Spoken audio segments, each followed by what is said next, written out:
Welcome to Penrose Learning, where we make understanding easy. You begin by installing and granting permissions. This lets the app access camera and audio immediately.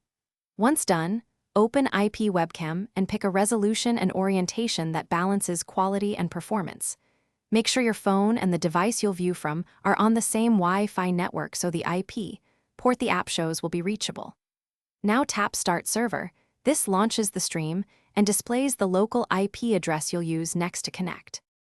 You'll connect using the URL shown. Type http://IP, port into a browser for MJPEG, or paste the RTSP URL into VLC or OBS. Once connected, choose the streaming format. MJPEG is simple for browsers, RTSP gives lower latency for players, and RTMP lets you push to streaming services. Make sure to configure bitrate and FPS to match your network capacity so frames don't drop, and enable a username/password to protect the stream if you're not on a private LAN.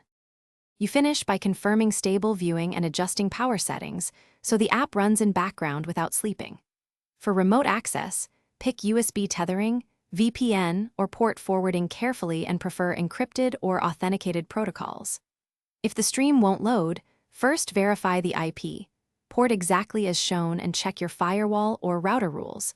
Then confirm the app still has camera and network permissions and restart the server. One key tip: reboot the phone and viewer device if persistent network routing issues continue. Thanks for watching. If this was helpful, leave a like and consider subscribing. See you next time.